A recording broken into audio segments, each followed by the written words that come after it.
A warning to our listeners. This episode contains potentially triggering subject matter and includes testimony directly from residential school survivors. I didn't want to be an Indian. I didn't know who the hell I wanted to be. I wasn't accepted by the white man. I wasn't accepted by my own people in my reserve. Over the course of 9 years, Riley Burns survived physical and sexual abuse by staff at Gordon's Indian Residential School in Saskatchewan. Originally from the James Smith Cree Nation, Burns was stripped of his language and culture. When he left the school in 1960, he'd lost all sense of his former life. In 2008, Riley told his story to the Legacy of Hope Foundation. The only way I fit in was outside in the street. Then I had a sense of belonging. Danse, I'm your host, Shaneen Robinson-Desjarlais, and this is Residential Schools, a 3-part series from Historica Canada on the history and legacy of residential schools. In this episode, we're talking about First Nations experiences. In the 1800s, the federal government started working with Christian churches to establish a system of residential schools across the country. These government-sponsored religious schools were part of a larger goal. So the purpose of a residential school was first and foremost to assimilate and then absorb Indigenous peoples, Indians as it were, into the body politic of the country. That's Dr. Niigaanwewidam Sinclair, a professor at the University of Manitoba and columnist with the Winnipeg Free Press. I'm an Anishinaabe from Little Peguis, or St. Peter's Indian Settlement, just north of Winnipeg. It's about an hour north of Winnipeg, and you won't find it on a map anywhere because our family and our community was removed in 1907 to what's now Peguis First Nation, which is in the middle of Manitoba's Interlake. Before the first federally funded residential schools, European settlers had tried to integrate First Nations and some Métis peoples into what they considered civil society. This involved the removal of their rights, languages, cultures, and traditions. Legislation was eventually introduced, which made many Indigenous ceremonies forbidden by law. First Nations people often couldn't leave their communities without the permission of Indian agents, who were the government's representatives on reserves. Eventually, the government decided that the best way to integrate Indigenous people into Euro-Canadian society was to remove the children from their communities. Today, all that's left of the main building of Gordon's, the school Riley Burns attended, is a big bronze bell. But for more than 100 years, from 1876 to 1996, the Anglican Church and later the federal government oversaw the assimilation of thousands of Indigenous children there. Assimilation is basically trying to turn one person into another, to deny who they are, make them forget who they are, their language, their culture, tradition, the family they come from, and then replace that with something else, with a different way of thinking, a different way of being, a different perspective. The problem, of course, is that you have to then go and look in the mirror, and you can see yourself as you actually are, but you've been taught this foreign way. Therefore, you're naturally at conflict. And so assimilation is also a process of deep, deep trauma and conflict. So throughout the 19th century, from the post-war of 1812 all the way up to 1867, the formation of Canada, the issue of what to do with Indians, or the Indian problem, as it were, was to then control Indigenous peoples, and then in 1876 to control their dress, to control their ability to move, to control the way they govern themselves, and then lastly, in the 1890s, begin to require Indigenous children to attend Christian-denominated schools who had been contracted by Canada to run the system and to assimilate them. According to Albert Southard, a principal at Gordon's in the 1950s, the school's main goal was to, quote, change the philosophy of the Indian child. In other words, since they must work and live with whites, they must begin to think as whites, end quote. Unfortunately, like most schools, Gordon's embodied the principle that Indigenous lives didn't matter. In all, more than 150,000 First Nations, Inuit, and Métis children attended residential schools. Of those, thousands died either at school or because of their experiences in the system. Students as young as 6 were taken from their homes and forced to go to Gordon's. For Riley Burns, the first time he ever ventured far from his reserve was the day he was taken to residential school. We didn't know where I was going. I didn't even know. I thought we were just going for a ride, for all I know. Then we arrived at this big building, and there was Gordon's. Gordon's was a big, red brick building. It looked like any other school on the outside. When students arrived, they were separated by age and gender. They were told to strip, and chemicals were applied to their scalps for delousing. Often, their hair was cut short or shaved completely. And that was the beginning.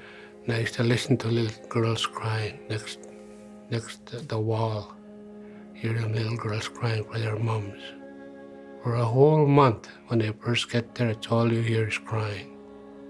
Little girls, little 4 or 5-year-old girls. Residential schools were overcrowded and underfunded. Survivors from schools across the country have spoken about rampant malnutrition spanning well into the 1970s. Some recall being forced to eat spoiled food, looking through garbage bins for discarded apple cores, and even eating food intended for farm animals. Riley remembers this well. Kids that didn't have enough to eat, little kids had to steal. You become a good thief in order to survive. You had to fight for yourself. You didn't have time to be hugging anybody. You didn't have time to be crying in a corner. You better be standing up and fighting for yourself. Otherwise, you'll be crying there for the rest of your life. And that's the way the motto was in school. Every man for himself. The Residential Schools podcast is part of a larger awareness campaign created by Historica Canada and funded by the Government of Canada in the spirit of reconciliation outlined by the Truth and Reconciliation Commission of Canada. Along with the podcast series, Historica also offers a video series, an education guide, and several new entries on the Canadian Encyclopedia about the history and legacy of residential schools. Visit thecanadianencyclopedia.ca for more information. A typical day at residential school. Students are woken up early to do their morning chores like farm work, something that was not part of many students' traditional cultures. Morning mass gives way to breakfast, and then cleaning. In most schools, only 2 to 4 hours are devoted to actual academic learning. The rest of the day is filled by physical labor and religious study. Niigaan says these routines were based on 2 things. One is that Indians are problems, and second is that Canadians are solutions. And that Indians are inferior, Canadians are superior. And then the other most important lesson was that you're never to resist that. School administrators expected students to learn English or French quickly. Just 1 month into his stay at Gordon's, Riley remembers being beaten for speaking Cree with a boy who came from his reserve. In the classroom, he was hit on his hands with a ruler for not understanding English. A lot of times I stood there to open my mouth because I talk Cree. Talk my own language. That was a no-no. I didn't know that. And I was wondering how come I thought maybe I had a dirty mouth, but I guess maybe I did have a dirty mouth because I talk Cree. 4 years after Riley arrived at school, a new principal took over, Reverend Albert E. Southard.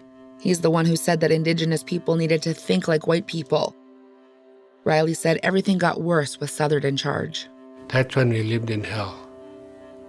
I mean hell. Gordon's was rebuilt twice during the 1920s. Each time the building was expanded.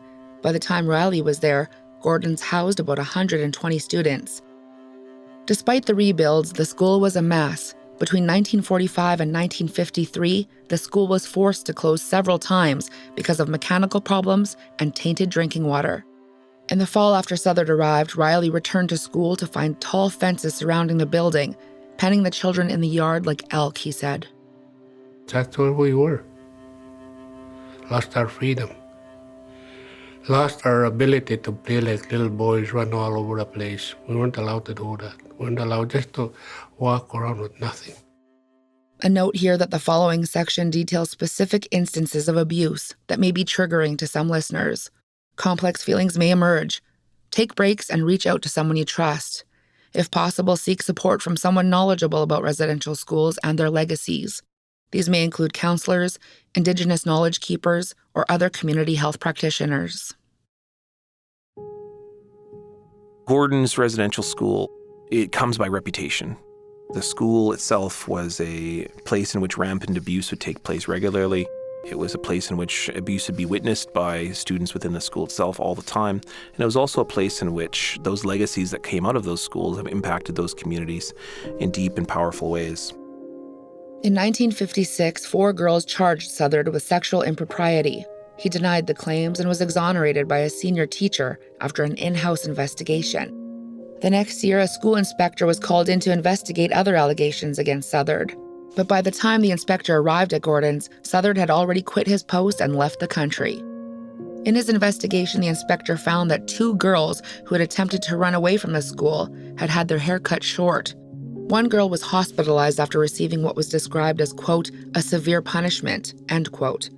He concluded that the general impression conveyed was that certainly bullying is quite prevalent. Riley remembers Southard vividly. This is how he described the principal to the Legacy of Hope nearly 50 years after Riley left residential school. In those 2 years, it seems like for 40 years. But those were the years that were rough. This man lost his mind.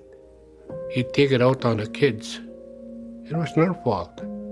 But it was our fault because we were savages. They were going to subdue us, take away everything, take away our language, our beliefs. They did.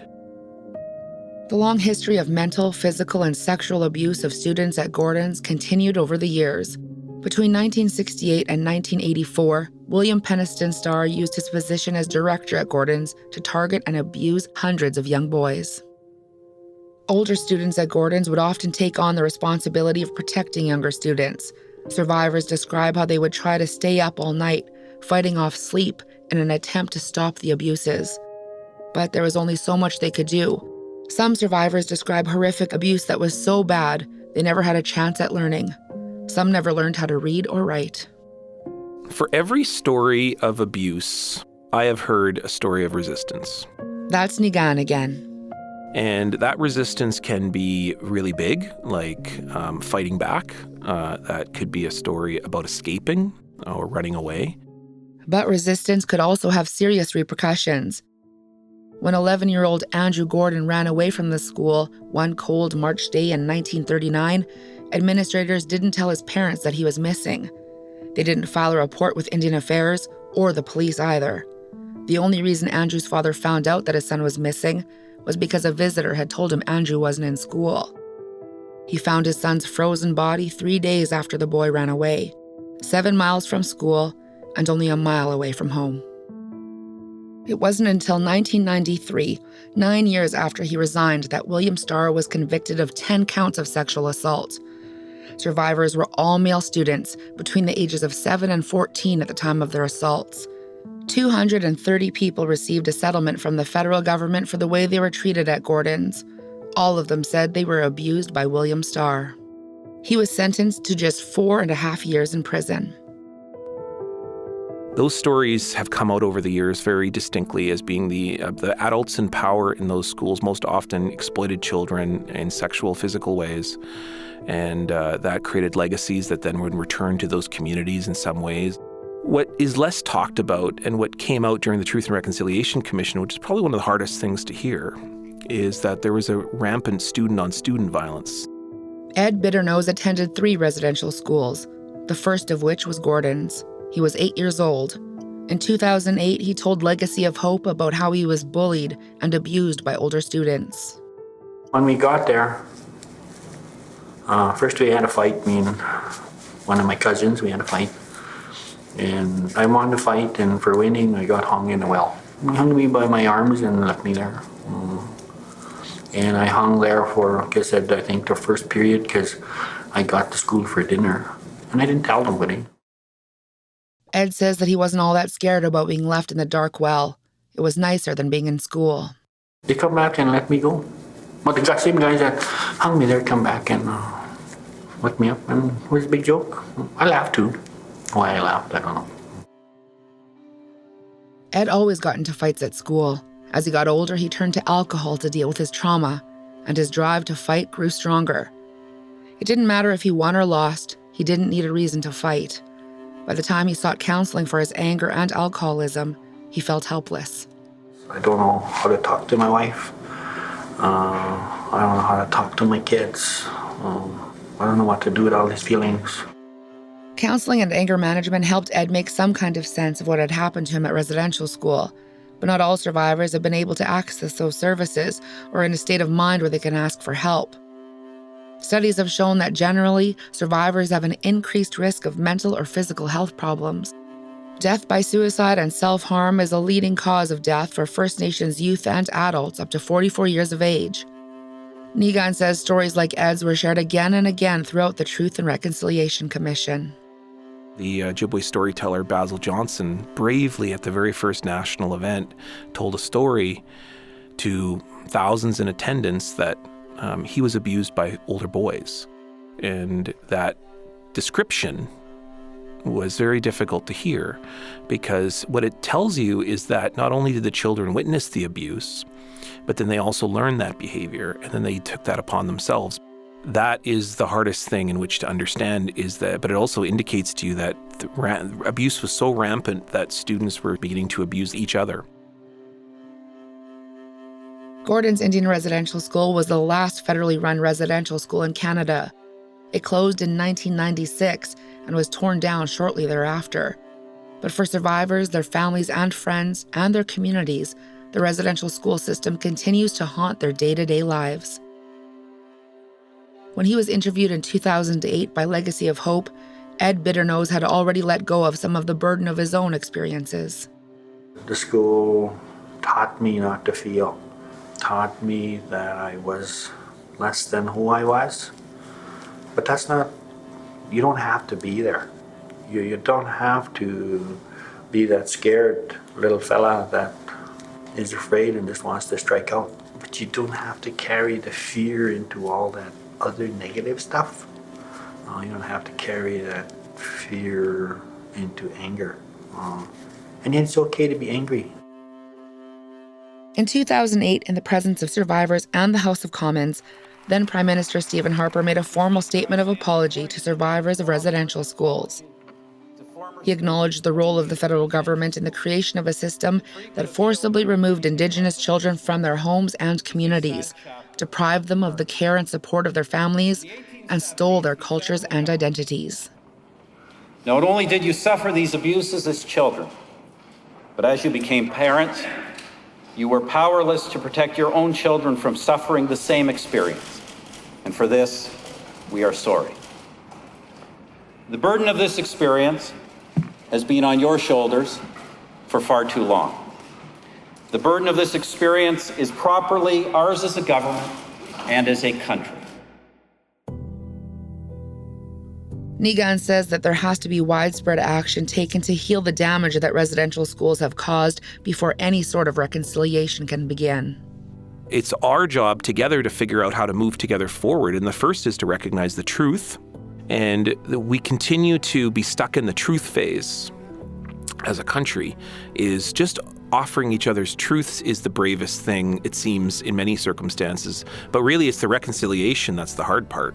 The truth is really hard, but the reconciliation part's even harder, because then we actually got to change our behavior. It's time for Canadians to stand up as well and to take responsibility for that. This is their challenge as well. Riley Burns wants to make sure that the legacy is not something left to history books. The story has to be told, he says. Not just to make another person feel guilty, but to know in Canada that things do happen this way. If we tell our story, that's the only way to prevent it from ever happening again.